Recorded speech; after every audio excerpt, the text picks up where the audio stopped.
penggerak itu, saya beri gambaran sedikit. Guru penggerak itu nanti kegiatannya walaupun padat, memang padat ya, tapi sudah didesain oleh PMATK sedemikian sehingga kita tidak akan mengganggu tugas kita sebagai guru di sekolah ataupun mengganggu tugas kita di rumah gitu. Jadi udah didesain, misal mengganggu sedikit lah, tinggal kita pinter-pinternya bagi waktu. Jadi nggak usah khawatir, guru penggerak kayaknya kok susah ya, apa tugasnya banyak, nggak. Kita bisa, Bapak Ibu guru semua bisa. Saya menjalaninya juga enjoy saja, nggak ada masalah. Kemudian kandidat CPP.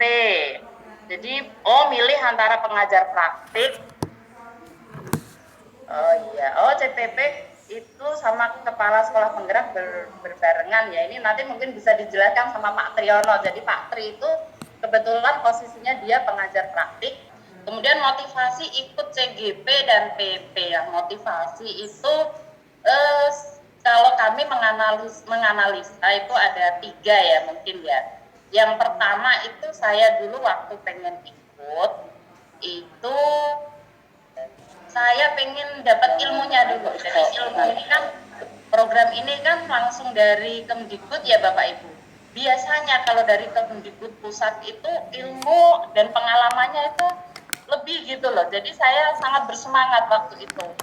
Nah, setelah saya daftar ternyata Kemdikbud mengeluarkan PP nomor 40 tahun 2021 bulan Desember akhir itu untuk karir kepala sekolah itu ternyata memang harus dari guru penggerak gitu. Jadi Bapak Ibu yang pengen berkarir untuk kedepannya itu memang wajib ikut ini gitu. Jadi itu wajib ikut.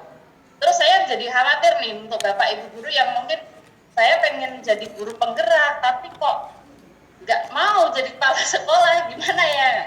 Jangan khawatir juga, udah ikut saja, ilmunya dapat. Masalah nanti jika Bapak Ibu mengajukan jadi kepala sekolah atau tidak itu kan terserah Bapak Ibu guru semuanya gitu. Jadi untuk karir juga bisa.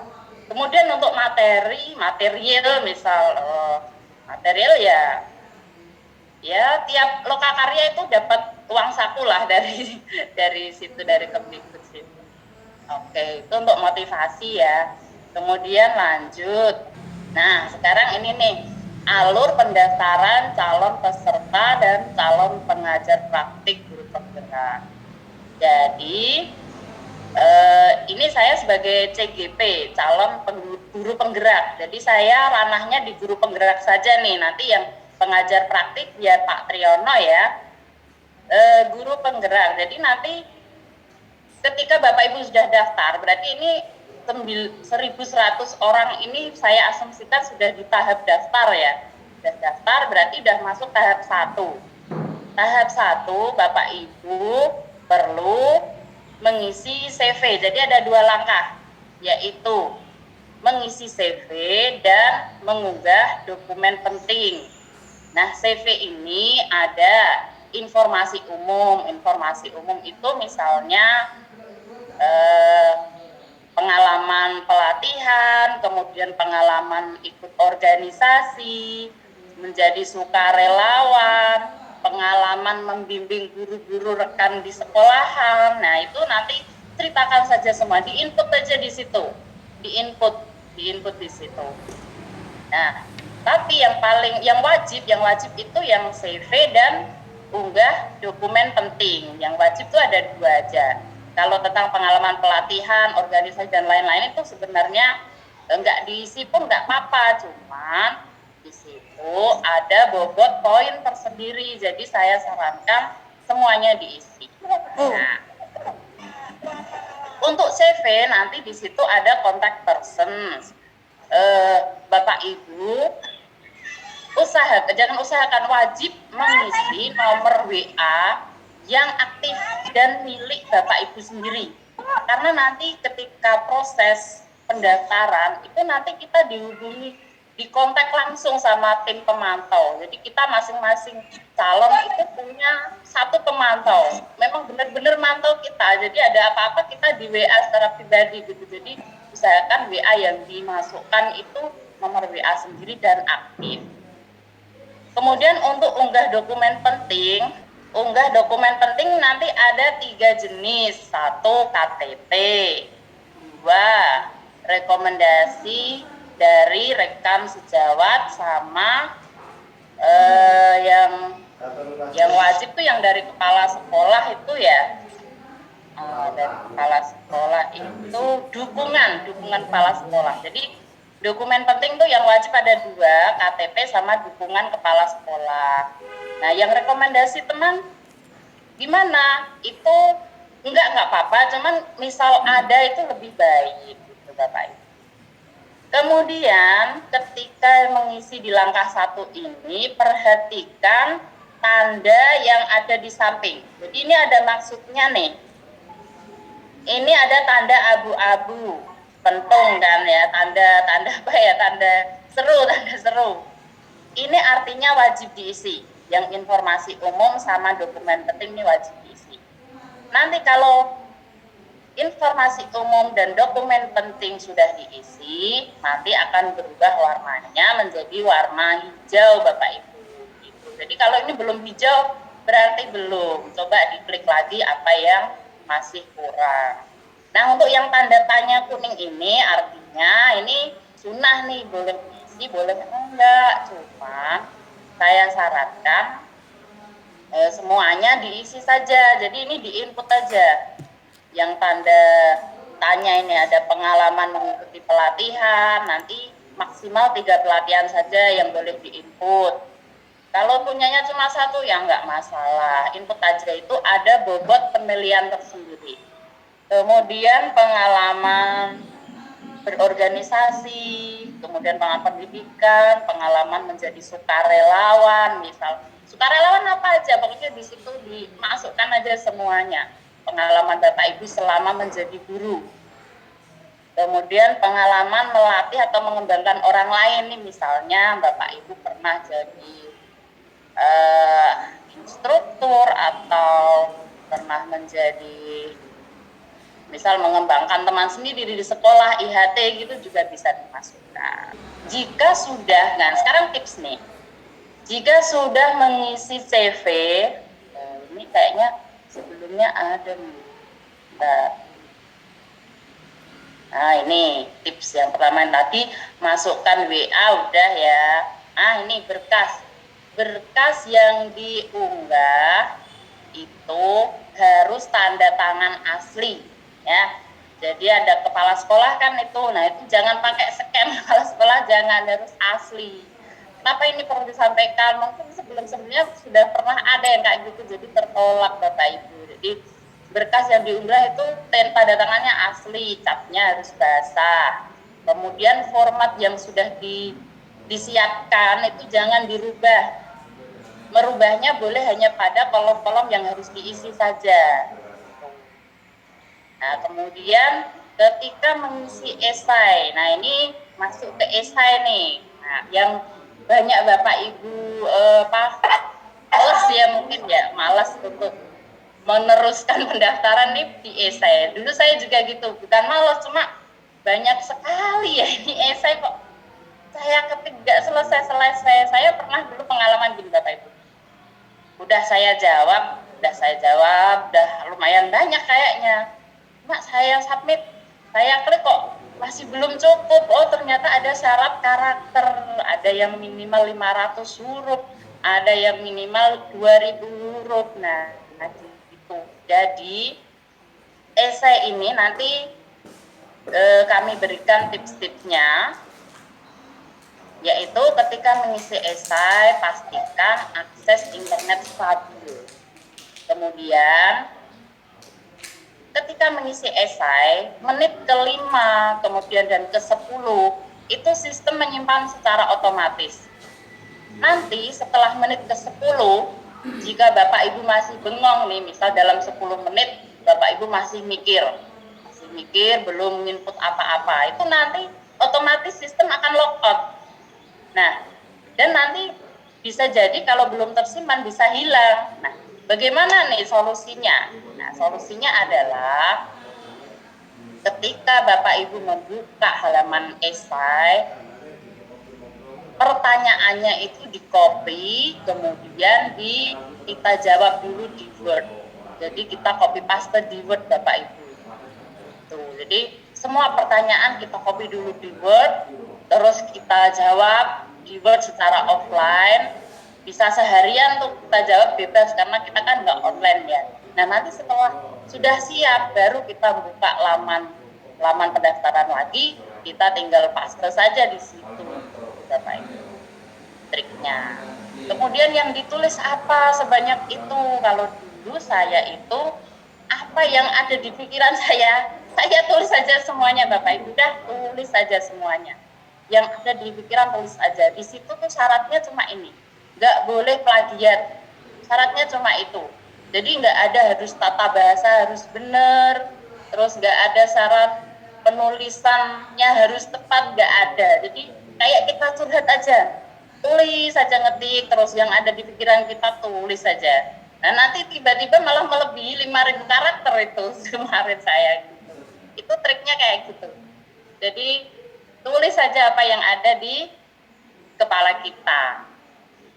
Yang penting jangan plagiat, jadi jangan copy paste dari internet, nanti ketahuan kan sekarang ada mesin plagiarisme ya, nanti akan ketahuan. Kemudian, nah ini udah nih isi secara offline dan jangan plagiat. Jika sudah mengisi CV dan esai serta ada pengalaman pelatihan, pengalaman sukarelawan tadi semua ya, jangan lupa klik tombol kirim berkas.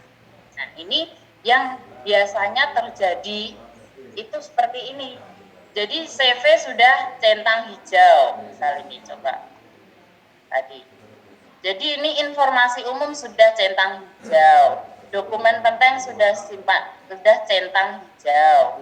Kemudian yang kuning-kuning ini semuanya sudah berubah menjadi hijau semua. Tapi peserta lupa klik kirim berkas. Nah, akhirnya Bapak Ibu, data semua yang Bapak Ibu kirim itu tidak terkirim di tim pusat, tim penilai pusat. Jadi kalau kirim berkas ini tidak diklik, nggak terkirim ke tim penilai pusat. Jadi nggak bisa, harus kirim berkas ini, tombol kirim berkas harus diklik sampai tombolnya berubah menjadi berkas terkirim. Ini penting ya Bapak Ibu ya. Kemudian setelah akun SIM PKB Bapak Ibu ini sudah berhasil statusnya berkas terkirim, jangan santai-santai dulu Bapak Ibu. Sering-sering buka akun SIM PKB. Ya, sering-sering tuh apakah tiap jam? Ya enggak gitu juga.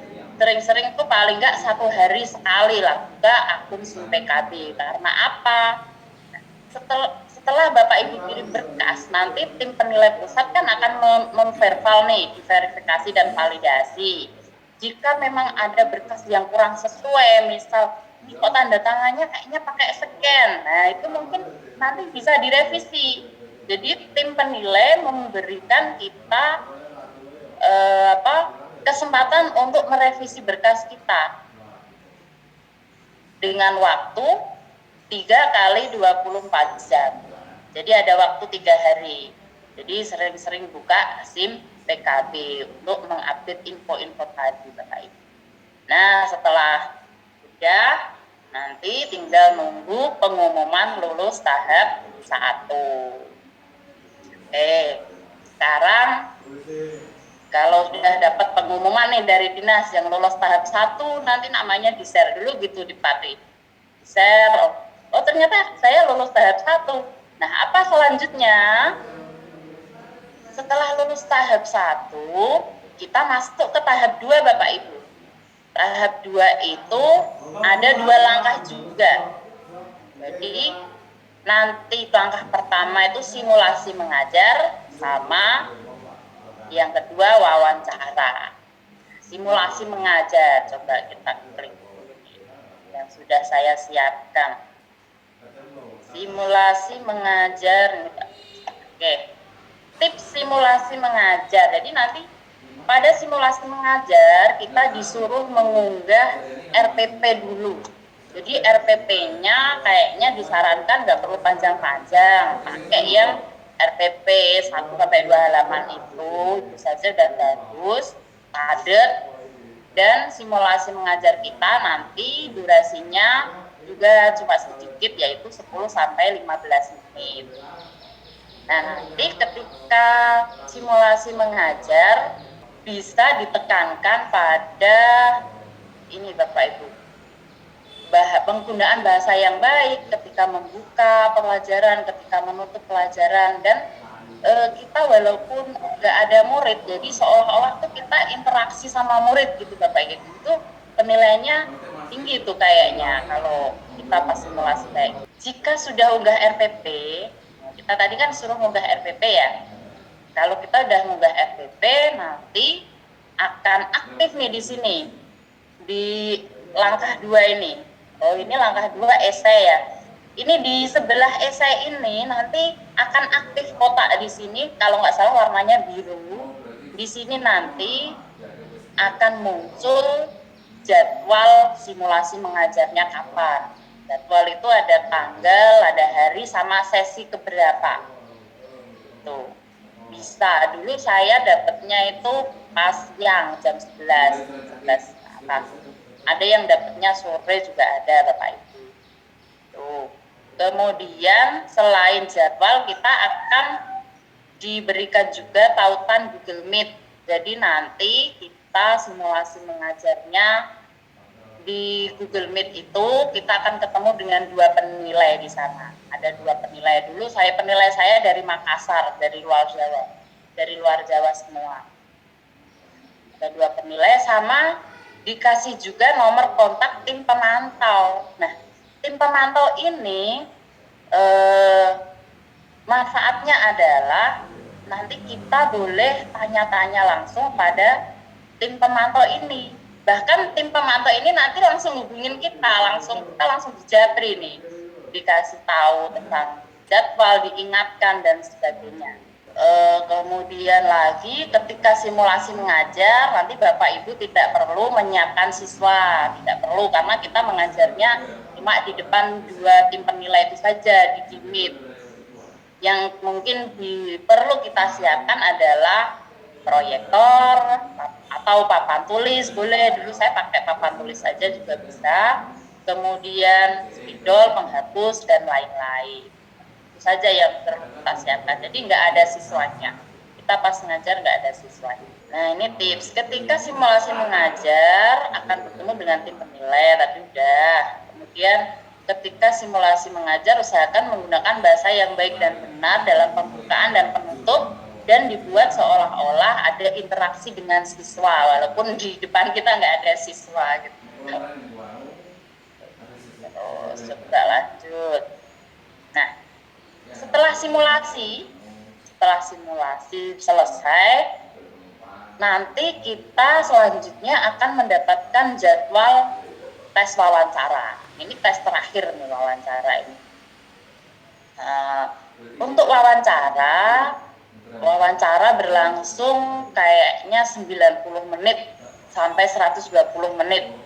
Lama sekali memang ya. Dalam wawancara itu ceritakan saja apa saja yang pernah dilakukan Bapak Ibu selama menjadi guru, dan jangan pernah mengarang cerita karena nanti pasti ketahuan. Jadi tim penilai tuh kayaknya udah pinter ya menilai raut muka kita, ini bohong apa enggak tuh kayaknya udah hafal, kayaknya udah biasa menilai. Jadi jangan ngarang cerita, ceritakan apa aja pengalaman Bapak Ibu selama ini. Dan nanti pertanyaan dari tim wawancara nanti, tim penilai itu sebenarnya ada kaitannya dengan esai yang pernah kita tulis di langkah 1 itu. Jadi waktu esai kita nulis apa itu kayaknya terus dikonfirmasi lewat wawancara, kayaknya gitu Bapak Ibu. Jadi usahakan jawabannya itu sinkron Setelah wawancara selesai, nanti tinggal nunggu pengumuman lulus. Dan kalau Bapak Ibu sudah berhasil lulus, nanti akan ketemu dengan pengajar praktek di Lokakarya ke Nol. Jadi Lokakarya itu acaranya. Sebenarnya tadi saya berusaha cari akun SIM PKB yang bisa buat untuk demo gitu, demo langsung untuk mengerjakan esai, tapi ternyata nggak ada Bapak Ibu. Sayang sekali ya. Coba ini saya siapkan. Nah ini saya dapat nih screenshot kayak gini ya, informasi umum. Ini ada memasukkan NIK, kemudian nama, email. Nah ini nomor telepon, WA yang tadi harus diisi dengan WA yang aktif dan milik sendiri, jangan milik orang lain ya. Tuh. Kemudian ada juga ini Bapak Ibu, lama mengajar. Nah, ada masa kerja lama mengajar. Itu minimal 5 tahun kayaknya ya, minimal 5 tahun. Tapi misal gini, saya pernah bekerja di sekolah swasta GTJ, kemudian lolos CPNS, sedangkan SK di CPNS baru 1 tahun, tapi untuk pengalaman mengajar sejak di sekolah swasta itu sudah 6 tahun misal. Nah itu tulis saja 6 tahun, jangan yang 1 tahun. Jadi ini yang dihitung adalah Bapak Ibu selama menjadi guru, entah itu PNS atau non PNS. Jadi kita nggak di guru penggerak itu tidak membedakan antara PNS dan non PNS, nggak ada bedanya. Minimal 5 tahun ya. Kemudian lagi coba, nah ini saya dapat nih waktu ngisi esai. Ini kelihatan nggak ya Bapak Ibu ya? Mungkin ini mohon maaf agak-agak kelihatan pasti ya. Waktu ngisi esai di bawah ini kan ada keterangan esai antara 500 sampai 5.000 karakter. Artinya ketika kita menuliskan ini esai ini, kalau masih kurang dari 500 ya nggak bisa, harus 500 ke atas, atau kalau kelebihan 5.000 ke atas juga tidak bisa, nanti ada peringatannya Bapak Ibu. Tuh. Nah kalau keterangan yang di sini nih ada tulisan 1014 per 5.000. Ini maksudnya kita sudah berhasil menuliskan sampai 1014 karakter dengan batas maksimal 5.000. Tuh. Coba lagi. Nah, ini nanti kalau karakter yang kita masukkan, huruf yang kita masukkan kurang atau kelebihan. Nah, ini ada nih. Mute bulus. Nanti ada keterangannya, misal ini isian esai yang Anda isi kurang berapa karakter, nanti udah otomatis tuh karakternya berapa yang kurang. Kemarin saya waktu mengalami hal seperti ini itu kurang berapa karakter gitu. Saya langsung berpikir lagi apa yang kira-kira bisa ditambahkan yang ada kaitannya dengan pertanyaan, tentu saja. Langsung ditulis saja, jadi tulis saja pokoknya, nggak usah memperhatikan penggunaan bahasa yang baik dan benar. Itu pakai bahasa kita sehari-hari aja nggak apa-apa, udah tulis aja Bapak Ibu. Karena penilaiannya nggak ada di situ, yang dinilai pokoknya yang penting nggak plagiat, kayaknya syaratnya cuma itu. Nah ini nih, ini status seleksi tahap 1, CV sudah centang, esai sudah centang. Jangan lupa ini tadi yang saya sampaikan, jangan lupa klik kirim berkas, ini penting. Ini udah centang, udah ayem, berarti udah selesai nih. Belum ya, ini sudah dikerjakan Bapak Ibu, tapi belum bisa dinilai oleh tim penilai karena berkas belum terkirim. Kalau kirim berkasnya belum diklik. Mungkin itu dulu dari saya Pak Parlan. Terima kasih. Wassalamualaikum warahmatullahi wabarakatuh.